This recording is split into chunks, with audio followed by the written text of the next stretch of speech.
Good evening everyone. Audio video clear है आप लोगों तक?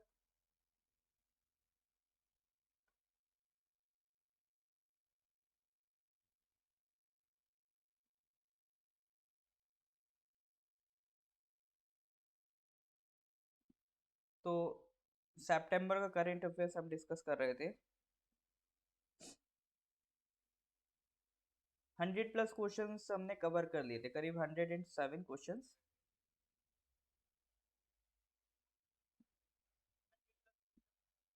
107 क्वेश्चंस करीब हमने कर लिए थे। ठीक है, तो एक बार पहले हम क्वेश्चंस को रिवाइज कर लेते हैं थोड़े से। ठीक है, एक बार मैं पूछता हूँ, देखें कितने याद हैं। उनको करने के बाद फिर हम आगे बढ़ेंगे। ई बाल निदान portal is recently seen in news is launched by which of the following organizations? National commission for protection of child rights, national human rights commission, national commission for minorities या नेशनल कमीशन फॉर विमेन। ठीक है, बताइए correct answer क्या होगा। ई बाल निदान portal जो अभी तक न्यूज में था, वो किस ऑर्गेनाइजेशन ने रिलीज किया है? गामी जी कोई टेंशन नहीं, जो भी मिस हुआ है यूट्यूब चैनल पे चले आइए नॉर्थ ईस्ट पीएससी के, उस पे सारे प्लेलिस्ट मिल जाएंगे आपको। ठीक है, सारे लेक्चर्स की रिकॉर्डिंग उस प्लेलिस्ट में आपको मिल जाएगा। ठीक है,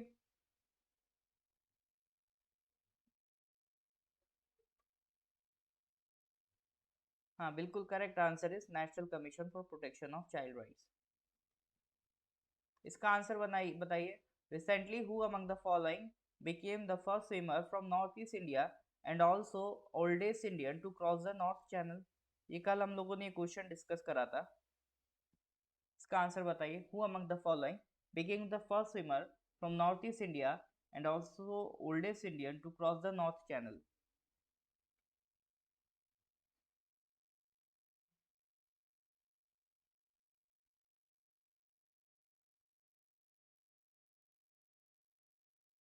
वॉल्यूम कम आ रहा है। हाँ जी, वॉल्यूम कम लग रहा है बाकी लोगों को भी। वॉल्यूम कम आ रहा है। वॉल्यूम कम अगर लग रहा है तो देखिए, उसको एक काम करिए आप लोग, जिसको भी कम लग रहा है ईयरफोन लगा लीजिए ना, उससे प्रॉपर वॉल्यूम आता है। इधर से वॉल्यूम ठीक है।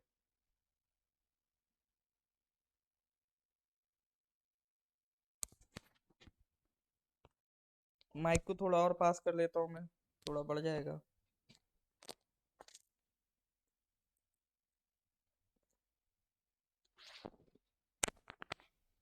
ठीक है, तो माइक को थोड़ा सा पास कर लेता हूँ मैं, है ना। माइक की दिक्कत नहीं है। बाकी ईयरफोन लगा के रखा करिए आप लोग। ठीक है, हाँ करेक्ट आंसर क्या होगा इसका? करेक्ट आंसर होगा एल्विस अली हजारिका। ठीक है, क्वेश्चन नंबर 1999, करेक्ट आंसर क्या होगा? एल्विस अली हजारिका। बिल्कुल सर।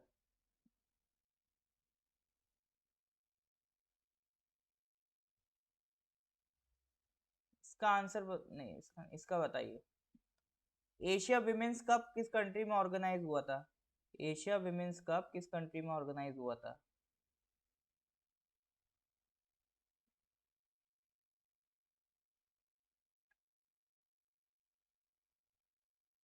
अभी ठीक लग रहा है ऑडियो आप लोगों को?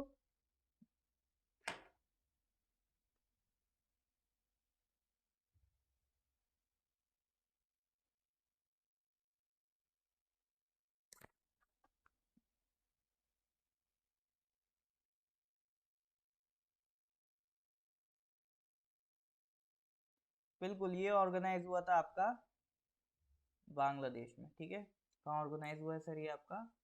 बांग्लादेश में।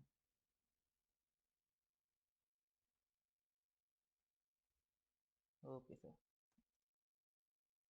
क्वेश्चन नंबर 106 तक हमने कर लिया था। 106 में क्या कह रहा है? Which of the following countries has changed the name of its capital from Nur Sultan to Astana? तो ये तो कैपिटल का नाम भी आपको याद हो जाना चाहिए अभी तक। नूर सुल्तान से कैपिटल अस्ताना किसने चेंज करा है, किस कंट्री का चेंज हुआ है? तो ये कजाकिस्तान है। ठीक है, कजाकिस्तान की पहले कैपिटल क्या थी? सबसे पहले अस्ताना ही थी, बाद में बदल के नूर सुल्तान कर दी गई। अब वापस से फिर से अस्ताना हो चुकी है, ठीक है। तो जहां से चले वहीं पे पहुंच गए, तो जहां से चले सर वहीं पे पहुंच गए, बहुत बढ़िया। तो आज का पहला सवाल ये रहा, ठीक है। तो पिछले क्वेश्चन हमने एक बार देख लिए, तो आज का पहला क्वेश्चन स्टार्ट होता है क्वेश्चन नंबर 107 से 106 तक डिस्कस कर रहे थे हमने, ठीक है। इसका आंसर बताइए। Recently DART spacecraft is scheduled to collide with the asteroid Dimorphos, it was launched by which of the following space agencies. देखो, इससे पहले भी डार्ट मिशन को मैंने कई बार डिस्कस किया है आपके करंट अफेयर्स में, ठीक है।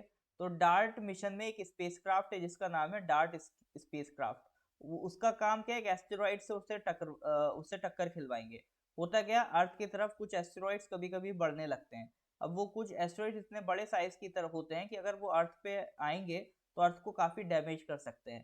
तो जो स्पेस एजेंसीज होती है उनकी कोशिश रहती है कि उस एस्टेरॉइड को अर्थ से टकराने से पहले ही ब्लास्ट करा दो, ठीक है। एक स्पेसक्राफ्ट रहेगा, वो इसमें भिड़ जाएगा, ब्लास्ट कर देगा। ब्लास्ट करने के बाद ये एस्टेरॉइड के पार्ट जो होंगे छोटे छोटे हो जाएंगे और पूरे स्पेस में कहीं ना कहीं ये बिखर जाएंगे, ठीक है। तो अभी एक डिमोर्फोस नाम का एस्टेरॉइड था, वो हमारी तरफ आ रहा था, तो उसको रोकने के लिए उसे कोलाइड करा दिया गया डार्ट स्पेसक्राफ्ट से। तो ये जो पूरा मिशन था डार्ट मिशन, ये किस एजेंसी का था? इसरो का था, यूरोपियन स्पेस एजेंसी का था, चाइना नेशनल स्पेस एजेंसी था, या फिर किसका था बताइए सर, या नासा का था? किसका कह सकते हैं सर आप, ये किसका मिशन रहा होगा आपके हिसाब से? देखो सर, दुनिया में बचाने की जिम्मेदारी एक ही पे, बेचारे नासा वाले, है ना। एलियन आते हैं हर बार, अमेरिका ही हमें अटैक करते हैं। तो करेक्ट आंसर क्या है? नासा। देखो मसला क्या है, एक्चुअल में जो एस्टेरॉइड है ना, उसका नाम है डीडीमॉस। उस डीडीमॉस का एक मून है तो ये भी एस्टेरॉइड, लेकिन ये किसके चक्कर लगा रहा है? डीडीमॉस के चक्कर लगा रहा है, ठीक है।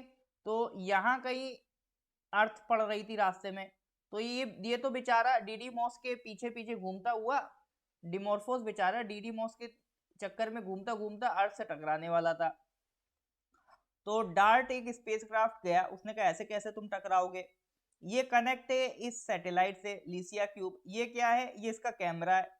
जो भी काम डार्ट करेगा इसको रिकॉर्ड कौन करेगा? ये सैटेलाइट लिसिया क्यूब रिकॉर्ड करेगी, क्योंकि ये बेचारा तो जाके अब तुम्हारे हवाले वतन साथियों करने वाला है, तो ये तो इसमें टकरा जाएगा, ठीक है। तो इसकी जो डैमेजिंग होगी, जो पूरी रिपोर्ट होगी, वो नासा को कौन देगा? लिसिया क्यूब देगा। तो ये बेचारा डार्ट गया, इसने अपनी जिंदगी का सेक्रीफाइस करते हुए ये डिमोर्फोस से टकराया। Dimorphos is the moon of Didymos. अब जैसे डिमोर्फोस से टकराया तो डिमोर्फोस पे इसका ऐसा इम्पैक्ट पड़ा कि बेचारे डिमोर्फोस ने अपना रास्ता बदल लिया। जो इस तरह से जाने वाला था अब किधर मुड़ गया? अब ये इधर मुड़ गया, अब ये इसका नया ऑर्बिट हो गया, ठीक है। यानी अर्थ इसके रास्ते से साफ हो गई। तो हमें यही काम करना था, अर्थ के रास्ते से इसको हटा देना था। तो वो हमने जाके कर दिखाया, ठीक है। Once again NASA saved our life, ठीक है जी, क्लियर है। तो डार्ट मिशन किसका है? डार्ट मिशन नासा का है। डार्ट बोले तो double asteroid redirection test, double asteroid redirection test. Direction बदल गई ना, अब इसको नई डायरेक्शन मिल गई। इज दैट क्लियर और नॉट? हाँ जी सर, समझ रहे हैं कि नहीं समझ रहे हैं? समझ रहे हैं तो एक बार वीडियो को लाइक कर दीजिए, कमेंट में थम्स थम्स अंगूठा बना दीजिए अगर समझ रहे हैं तो, ठीक है जी। चलो, लाइक से तो लग रहा है समझ में आ रहा है। खैर, फिर आगे बढ़ते हैं नए सवालों की तरफ। तेरा क्वेश्चन नंबर 107। अब आते हैं सर क्वेश्चन नंबर 108।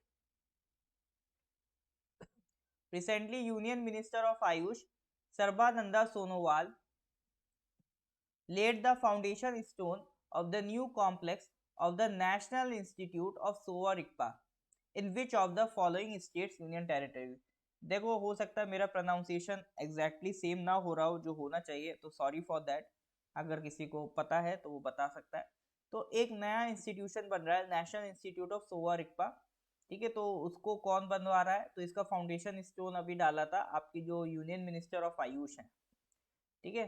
तो वो कौन है? मिस्टर सर्बानंदा सोनोवाल। ठीक है, तो वो किस स्टेट या यूटी में आपका है ये institute? Sarbananda Sonowal belongs from, वो कहाँ से बिलोंग्स करते हैं? Belongs to Assam. ठीक है, वहाँ के मुख्यमंत्री भी रह चुके हैं। तो वो किस स्टेट या यूटी में लाई करता है ये आपका नेशनल इंस्टीट्यूट ऑफ सुआ रिगपा? बताइए सर, नेशनल इंस्टीट्यूट ऑफ सुआ रिगपा किस स्टेट या यूटी में लाई करता है? लद्दाख, जम्मू कश्मीर, सिक्किम या Arunachal Pradesh?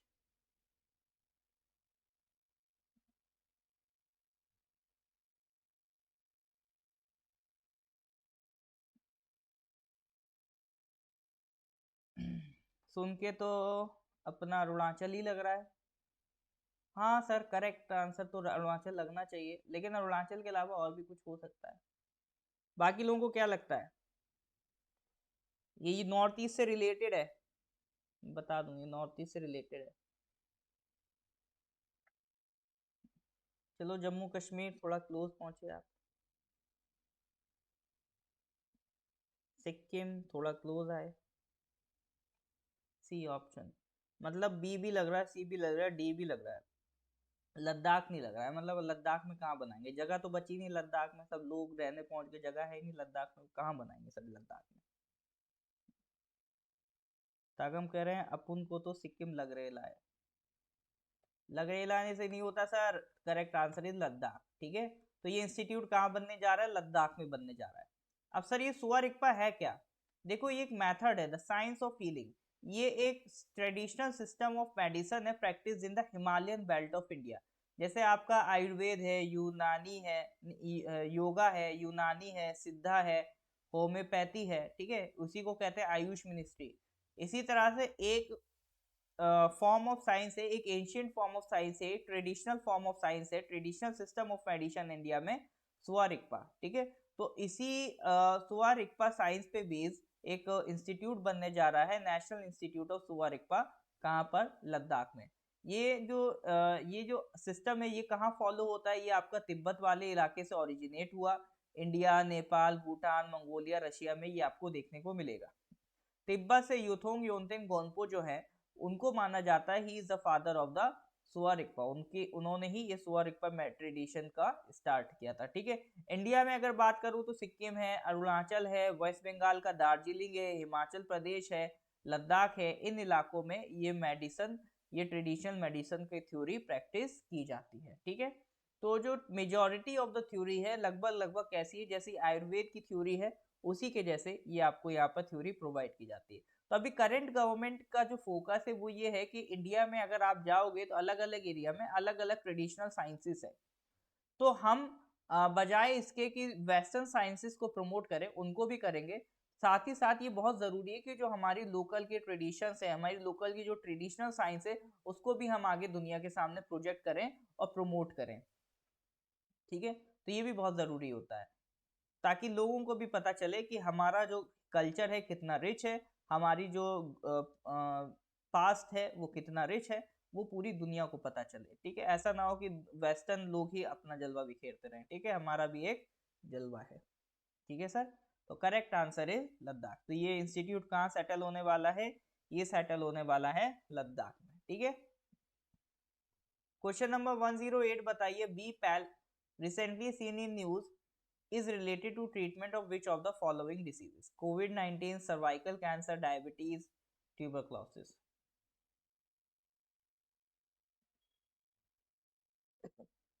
BPAL recently seen in news is related to the treatment of which of the following diseases? बताइए सर।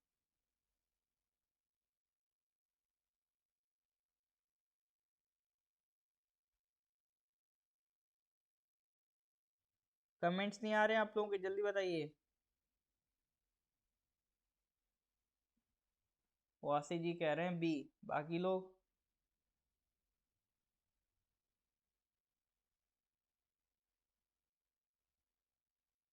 ओमेम को भी बी लग रहा है, बाकी ताजिंग कह रहे हैं डी, तालंग कह रहे हैं ए। तो मतलब बी, ए, डी। लो भाई, सी भी तुक्का लग गया। अब बराबरी का मामला, ए बी सी डी। तो चलो जी, तो जिनका डी आंसर है वो करेक्ट है, ट्यूबरक्लोसिस। बीपेल है क्या? ठीक है, बीपेल एक ड्रग है, ठीक है, एक दवा है। ठीक है, एक 3 दवाओं का एक पूरा कॉम्बिनेशन है जो ऐसे लोगों को दिया जाएगा जिनको ट्यूबरक्लोसिस है। देखो ट्यूबरक्लोसिस में भी स्टेजेस होती है। जैसे ट्यूबरक्लोसिस में जो सिंपल ट्यूबरक्लोसिस होता है उसमें कुछ आपका टैब मतलब जो एक डोज है वो फिक्स की जाती है, ठीक है। कुछ नॉर्मल जैसे आपका अभी मुझे नाम नहीं ध्यान आ रहा है, शायद रिमोफ्लॉक्सासिन ऐसे करके दवाएं हैं, वो आपको डोज दी जाती है। लेकिन अगर आपकी बॉडी को ये डोज नहीं लग रही है, ठीक है, कि कई बार क्या होता है जैसे टीबी का इलाज चला, आपकी टीबी कंप्लीट खत्म नहीं हुई, ट्यूबरक्लोसिस आपने जो 1 साल का कोर्स था या 6 महीने का कोर्स था आपने 2 महीने करके छोड़ दिया, तो ट्यूबरक्लोसिस तो खत्म नहीं हुई, लेकिन जो उसका बैक्टीरिया था उसने एक रेजिस्टेंस डेवलप कर लिया इस दवा पर। अगली बार आप जब दवा खाओगे तो वो असर नहीं करेगी, ठीक है। तो एक जो अगली स्टेज ऑफ टीबी होती है, मान लो ये टीबी, ये दवा आपको काम नहीं कर रही है, तो अगली स्टेज ऑफ टीबी होती है उसे कहते हैं ड्रग रेजिस्टेंट टीबी, ठीक है, ड्रग रेजिस्टेंट ट्यूबरक्लोसिस। तो उसके लिए अलग सेट ऑफ मेडिसिन हैं। मान लो वो भी आपको काम नहीं कर रही, फिर हम कहते हैं extreme drug resistant tuberculosis, extreme drug resistant tuberculosis. तो इस स्टेज में जो आपको दवा दी जाएगी वो है बीपैल, ठीक है। मान लो जो पुरानी जो सारी दवा हमने बना रखी है, जो सारी डोजेज फिक्स कर रखी हैं, अगर वो आपको काम नहीं कर रही है, अगर बॉडी ने उन मेडिसिन के अगेंस्ट आपकी बॉडी में एक रेजिस्टेंट डेवलप कर लिया है, ठीक है, तो आपको एक नए तरह के ड्रग्स दिए जाएंगे, उनको कहते हैं बीपैल। बीपैल में क्या होगा, एक बेडाक्विलिन होगा, प्रीटोमैनिड होगा, लिनेजोलिड होगा, ठीक है। बेडाक्विलिन है, प्रीटोमैनिड है और लिनेजोलिड है। तो ये 3 ड्रग्स का एक कॉम्बिनेशन आपको प्रोवाइड किया जाएगा अगर बहुत हाईली रेजिस्टेंट या एक्सट्रीम रेजिस्टेंट आप डेवलप कर लेते अगेंस्ट द टीबी, ठीक है।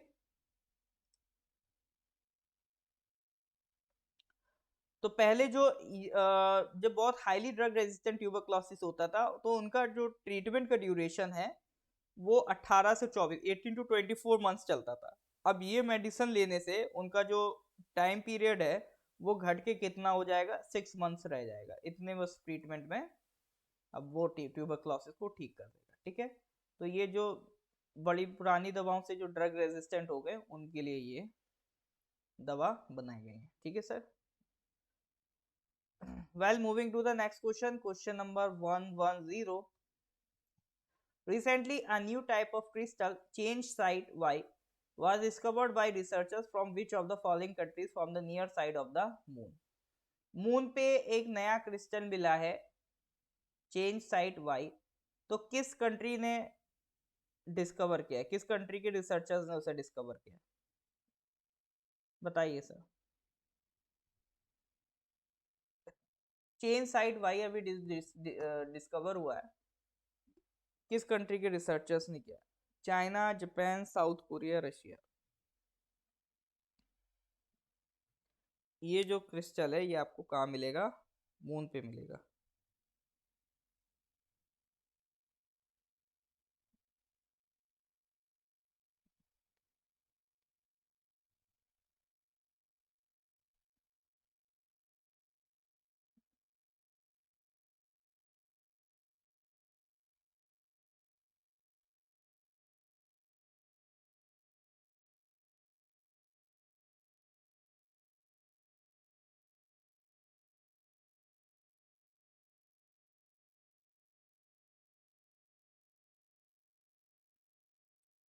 ओके, चेन साइड नाम से थोड़ा लग रहा है, सी से चेन साइड, सी से चाइना, ठीक है। तो ये क्रिस्टल किससे डिस्कवर किया है, चाइना के रिसर्चर्स ने डिस्कवर किया। तो वहाँ पे कुछ वोल्केनिक डेब्रिस पड़ा हुआ था, वहाँ से एक छोटा सा स्मॉलर ट्रांसपेरेंट क्रिस्टल पाया गया है, ठीक है। तो more than a billion years old ये आपका क्रिस्टल है, इसकी weight is comparable to human hair, तो सोचो कितना छोटा ये आपका मिनरल होगा। ठीक है। तो अभी तक के जो मून पे डिस्कवर हुए हैं मिनरल्स, उसमें से ये 6th मिनरल है, 6th new mineral to be discovered on the moon and the first identified by China. तो ये पहला मिनरल है जो चाइना ने डिस्कवर किया, ठीक है। तो इससे पहले जो 5 डिस्कवर हुए थे वो या तो यूएस ने किए थे या फिर रशिया ने किए थे, ठीक है। तो China is the first one to go to the list. Exam में सर एक ही टिक करना होता है, ऐसा नहीं कि 4 टिक करके कह दिया इन चारों, इन 3 में से एक होगा कोई। ठीक है, question number 111, recently who among the following has launch the Bharat Vidya, an online learning platform for Oriental and South Asian studies? Recently, who among the following has launched the Bharat Vidya, an online learning platform for Oriental and South Asian studies? Shrimati Nirmala Sitharaman, Narendra Modi, Draupadi Murmu ji या अमित शाह जी? बताइए, भारत विद्या को किसने launch किया है?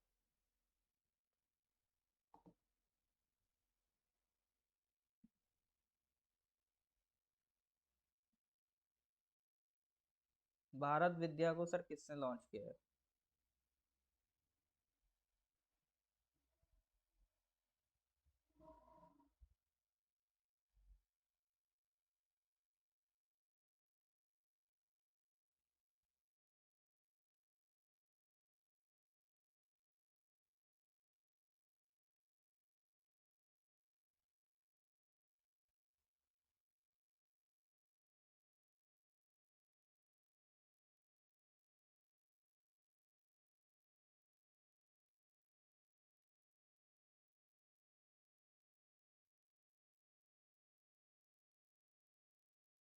बताइए sir, Bharat विद्या किसने launch किया है? प्रेसिडेंट साहब ने। ये क्या है सर? हमारी फाइनेंस मिनिस्टर श्रीमती निर्मला सीतारमन जी ने। ठीक है, भारत विद्या है क्या? देखो, एक तरीके का ऑनलाइन लर्निंग प्लेटफॉर्म है जहां पर इंडोलॉजी, साउथ एशियन और ओरिएंटल स्टडीज सिखाई जाएंगी, आर्ट, आर्किटेक्चर, लैंग्वेज, फिलोसफी से रिलेटेड। इस कोर्स को डिजाइन किसने किया? भंडारकर ओरिएंटल रिसर्च इंस्टीट्यूट, बोरी, ऐसे याद रखो, भंडारकर ओरिएंटल रिसर्च इंस्टीट्यूट ने इसे डेवलप किया है। क्या क्या 6 कोर्सेज है इसमें? एक वेदा विद्या है, भारतीय दर्शन शास्त्र है। दर्शन शास्त्र का मतलब होता है फिलोसफी, इंडिया के जो फिलोसफर्स रहे जैसे स्वामी विवेकानंद, तो इस तरह के फिलोसफर्स के बारे में पढ़ाया जाएगा। आर्कियोलॉजी हो गई, संस्कृत लर्निंग हो गई, महाभारत के 18 पर्व हो गए, कालिदास और भाषा के जो काम है, तो ये 6 कोर्सेज आपको इसमें प्रोवाइड किए जाएंगे। ठीक है, तो इसमें इंडियन और फॉरेन यूनिवर्सिटीज भी कोलैबोरेट करेंगी, तो वो कोर्स की क्रेडिट भी प्रोवाइड करेंगे, ताकि अगर इन यूनिवर्सिटीज का कोई पर्सन, कोई स्टूडेंट ये कोर्स अटेंड करता है तो उसके उसको क्रेडिट्स भी दिए जाएंगे। ठीक है, तो ये न्यू एजुकेशन पॉलिसी के साथ कंपाइल करेगा, ऐसा फाइनेंस मिनिस्टर ने हमसे कहा है। बोरी जो संस्था है 1917 में पुणे में स्टैब्लिश की गई थी, and is known as one of the largest collectors of manuscripts in Sanskrit and Prakrit languages and rare books. ठीक है, तो that is all about the Bharat Vidya. ठीक है, तो ये सारी जानकारी किससे रिलेटेड थी? भारत विद्या। तो भारत विद्या को डाल देना है एजुकेशन कैटेगरी में। ठीक है, तो Bharat Vidya. Question number 112, recently Indian Railways has said that it is installing real time information system, train information system on locomotives and trains. It is being developed in collaboration with which of the following organization? एक real time train information system लगाया गया है locomotives पे। ठीक है, तो ये किसने डेवलप किया? देखो, ये train information system is just like GPS, GPS की तरह है, यानी ये ट्रेन में इनबिल्ट रहेगा और डायरेक्ट अब आप ट्रेन की लोकेशन आइडेंटिफाई कर सकते हैं। ठीक है, तो रेलवे के पास हमेशा पता रहेगा कि इस मोमेंट पे ट्रेन कहाँ है, इस मोमेंट पे ट्रेन कहाँ है। ठीक है, तो ये सिस्टम डेवलप किसने किया है? हाँ जी सर, आंसर बड़ा लेट आ रहे हैं आज, क्या बात है यार, बड़ा सुस्त हो आप लोग। मंडे, आप तो एनर्जी के साथ आना चाहिए। पार्टी वार्टी तो हो गई होगी जो होनी होगी संडे के, सैटरडे संडे। अब सैटरडे चलो आप सुस्त रह लिए, संडे रह लिए, संडे की छुट्टी भी हो गई, अभी आंसर स्लो कर रहे हो। ठीक है, तो किस ऑर्गेनाइजेशन के साथ मिलकर इसको डिजाइन किया गया? Correct answer is ISRO. देखो, अभी तक होता क्या था? अभी तक होता ये था कि जैसे इस ट्रेन की लोकेशंस कैसे पता चलती थी, ये मान लो रेलवे ट्रैक है। ठीक है, तो ये आपका रेलवे ट्रैक है, तो पहले ये होता था कि थोड़ी थोड़ी दूरी पे कोई ना कोई रेलवे स्टेशन होता था, थोड़ी थोड़ी दूरी पे कोई ना कोई रेलवे स्टेशन होता था। तो जैसी ट्रेन आपका इस स्टेशन से पास करी, तो रेलवे सिस्टम के पास जानकारी होगी कि इस ट्रेन ने ये स्टेशन पार कर दिया है, now it is having towards this station. तो मान लो कहीं से कोई और ट्रेन यहाँ पर आने वाली होगी, है ना, हो सकता है कोई और ट्रेन का जो रूट है वो यहाँ से क्रॉस होने वाला हो। तो यहाँ पे अगर ये ट्रेन क्रॉस करानी है तो यहाँ पर हम सिग्नल क्या कर देंगे, रेड कर देंगे, यहाँ पे सिग्नल रेड कर देंगे ताकि यहाँ की गाड़ी रुक जाए और ये ट्रेन यहाँ से क्रॉस हो जाए। ठीक है, तो इसी तरह से ये आपका पूरा ट्रैक रूट काम करता है, सिग्नल रूट काम करता है ट्रेन्स में। पहले जो ये सिग्नल्स होते थे ये मैनुअल होते थे, अब क्या है, अब ऑटोमेटिक हो गए, यानी जैसे ट्रेन यहाँ से निकलेगी ये तुरंत इस स्टेशन का ऑटोमेटिक सिग्नल इंफॉर्मेशन दे देगा कि ट्रेन निकल गई। पहले मैनुअली इंसान को बताना पड़ता था, उसमें ज्यादा टाइम जाता था। ठीक है, फिर इधर जाएगी तो इधर से इंफॉर्मेशन मिलेगी।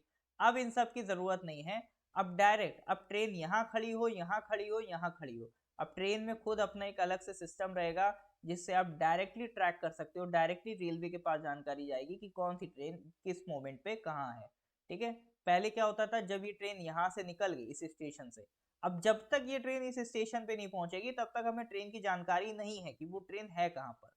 अब लेकिन इन दोनों स्टेशन के बीच में भी अगर ट्रेन है तो हमारे पास जानकारी है कि ट्रेन का है। मान लो कल यहाँ पे अनफॉर्चुनेट कोई इवेंट हो जाए, कोई एक्सीडेंट हो जाए ट्रेन का, तो हम ये नहीं सोचेंगे अरे ट्रेन आई क्यों नहीं, फिर हम डायरेक्ट ट्रैक कर पाएंगे कि ट्रेन इस लोकेशन पर है और डायरेक्ट हम अपनी रेस्पॉन्स फोर्स को इस लोकेशन पर भेज पाएंगे। वरना पहले हम क्या करेंगे, इस पूरे रूट को ट्रैवल करेंगे, देखेंगे यहाँ तो नहीं है, यहाँ तो नहीं है, यहाँ तो नहीं है।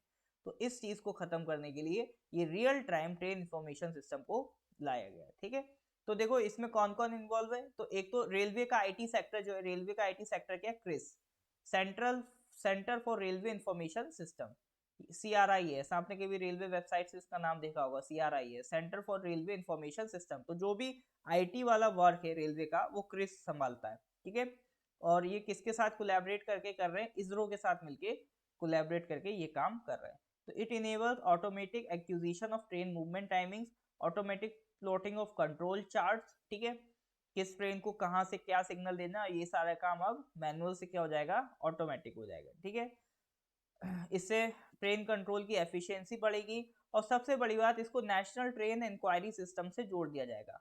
National train enquiry system NTES से जोड़ने से फायदा क्या होगा, जैसे आज के वक्त में आप क्या कर सकते हो, ट्रेन का रनिंग स्टेटस चेक कर सकते हो।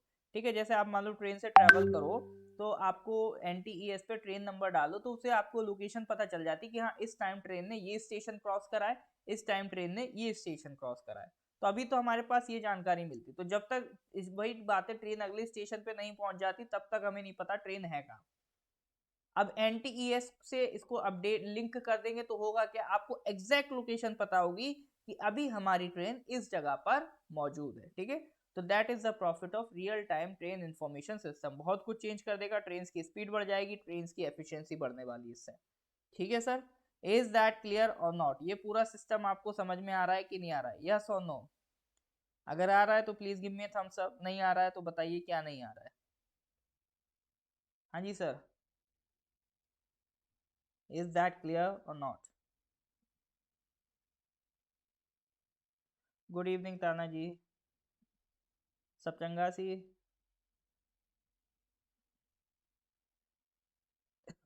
आ रहा है जी?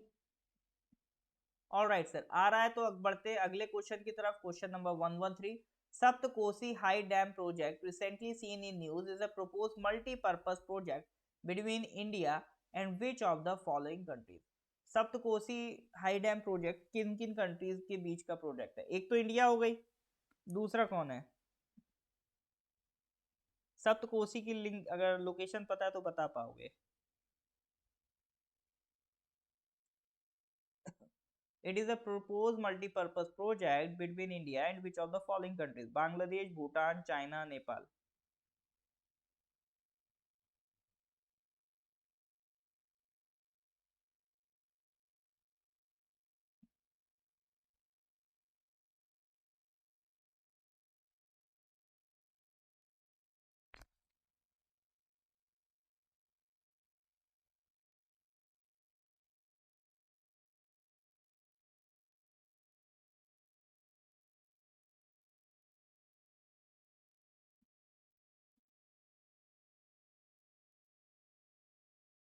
बिल्कुल, ये नेपाल के साथ हम कर रहे हैं। सप्तकोसी कौन सी नदी है?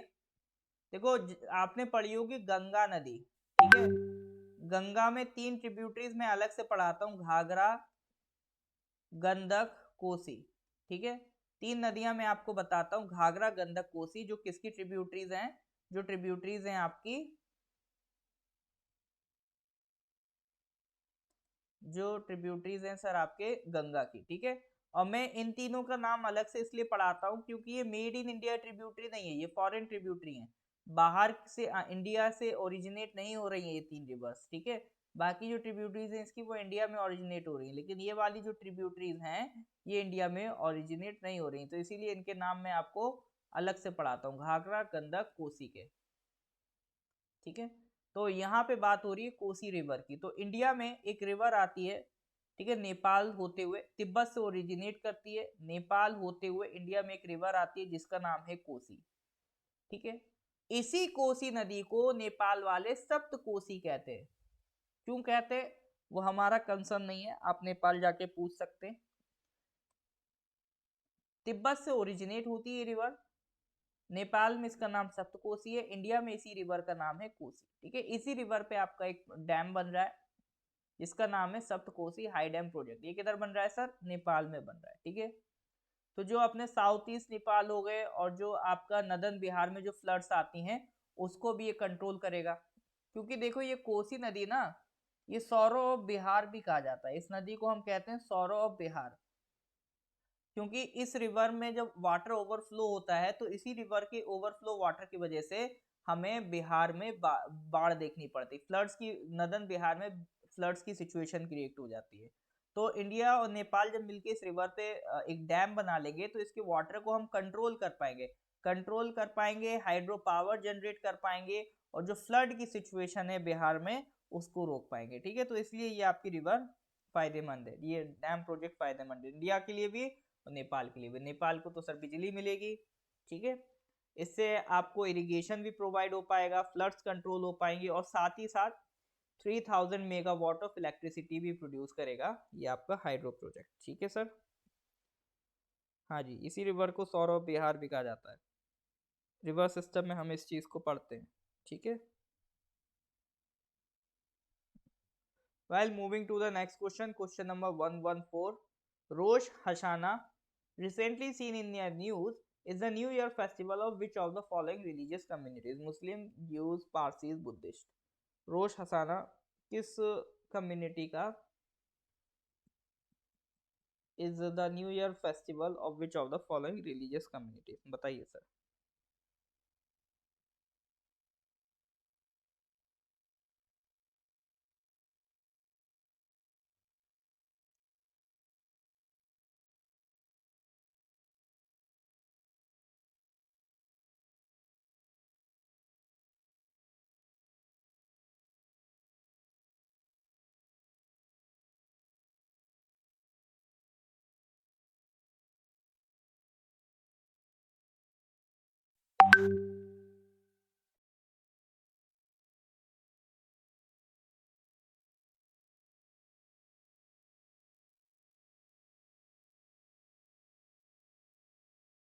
बताइए सर क्या आंसर लिखेंगे इसके लिए। चेल्सा जी मैं आपसे पूछ रहा हूँ, आप मुझसे नहीं पूछिए, सी है क्या, आप बताइए। Well correct answer is B, Rosh Hashanah जो फेस्टिवल है वो किस कम्युनिटी का है, न्यू ईयर फेस्टिवल है ये ज्यूज कम्युनिटी का है, ठीक है।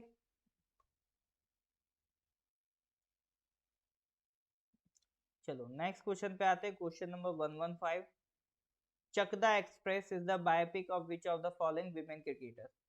Jhulan Goswami, Mithali Raj, Tania Bhatia, Renuka Singh. Chakda express is the biopic of which of the following women cricketer? Jhulan Goswami, Mithali Raj, Tania Bhatia, Renuka Singh.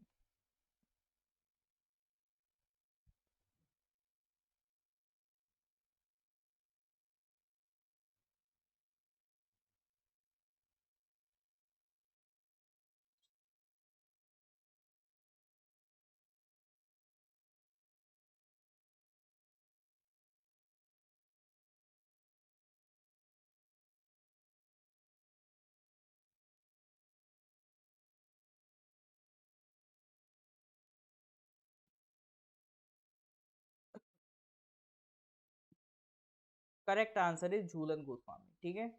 झूलन गोस्वामी कौन है? एक्स इंटरनेशनल क्रिकेट प्लेयर है इंडिया से। 1982 में इनका जन्म हुआ था। ठीक है, बैट्समैन रही हैं, बॉलिंग भी थोड़ी बहुत की है। ठीक है, और one of the all time quickest female bowlers. 204 ODI games में पार्टिसिपेट किया। मतलब इतना, ये सारी उनकी डिटेल्स आप पढ़ लीजिएगा झूलन गोस्वामी के बारे में। तो क्रिकेट प्लेयर रही हैं वो। ठीक है, तो उनके ऊपर अभी एक बायोपिक बन रही है ना, चक द एक्सप्रेस, तो उसी के बारे में वो पूछ रहा था कि चक द एक्सप्रेस किसके बारे में है। तो इट इज अबाउट झूलन गोस्वामी। ठीक है,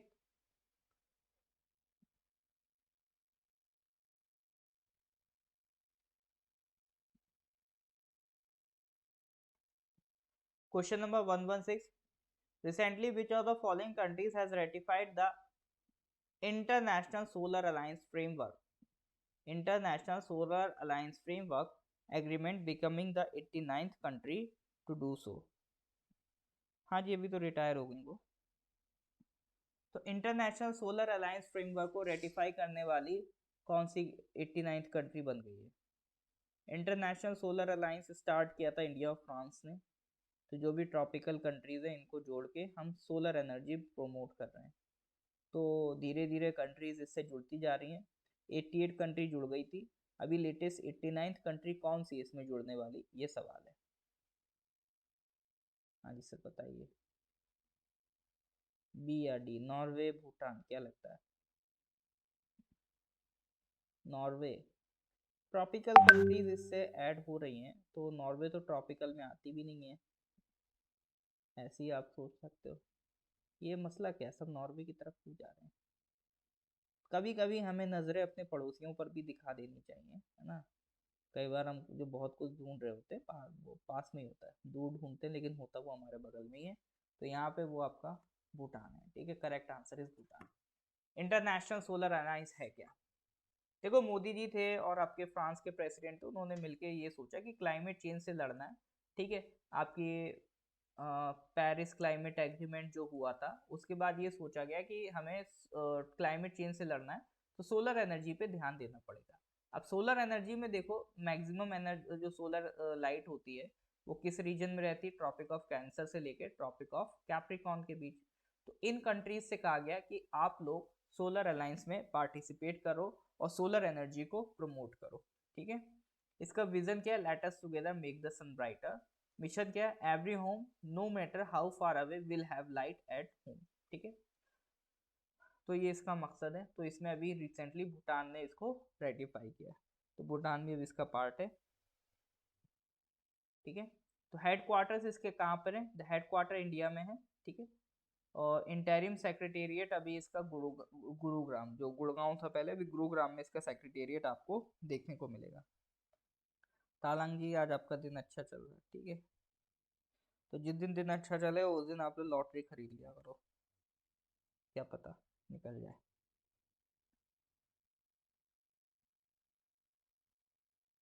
Well, moving to the question number 117.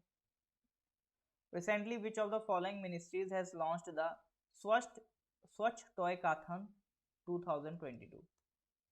एक इवेंट है स्वच्छ टॉय कैथन, किसने लॉन्च किया, कौन सी मिनिस्ट्री ने? टॉय से रिलेटेड है, टॉय टॉय से आइडिया लग रहा है कि टॉय से रिलेटेड है। तो सिंपल आप ये बताइए किस मिनिस्ट्री ने इसको लॉन्च किया टॉय कैथन को? Home ministry, housing ministry, culture ministry या फाइनेंस मिनिस्ट्री? बताइए sir.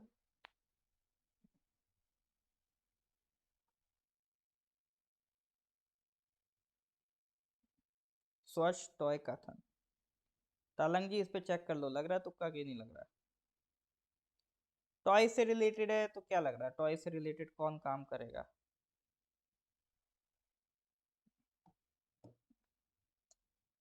Well, correct answer is ministry of housing and urban affairs.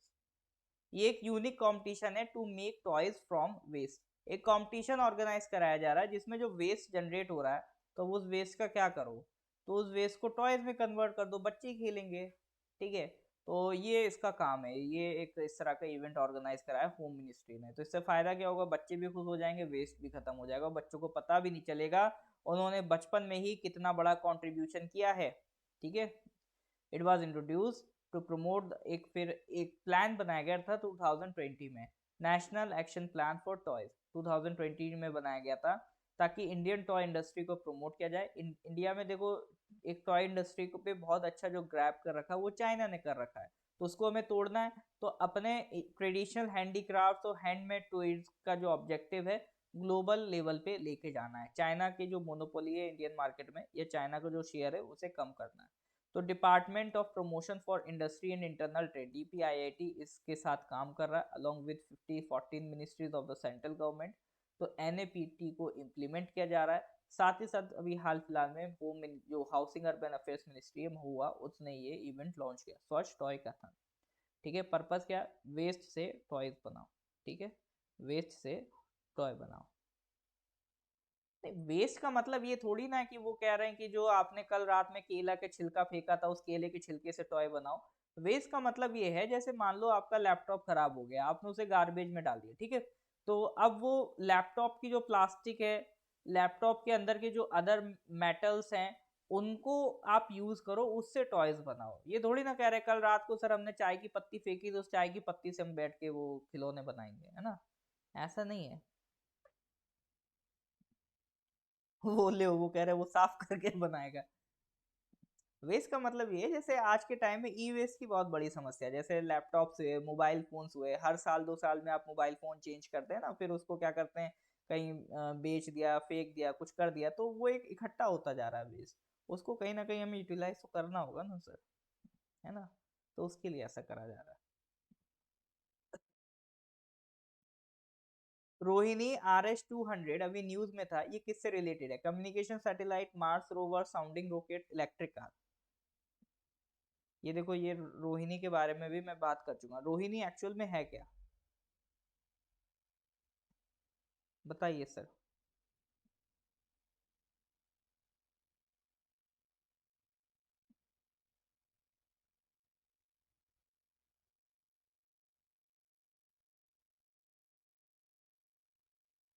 हाँ जी सर, रोहिणी क्या है, रोहिणी 2200 क्या है।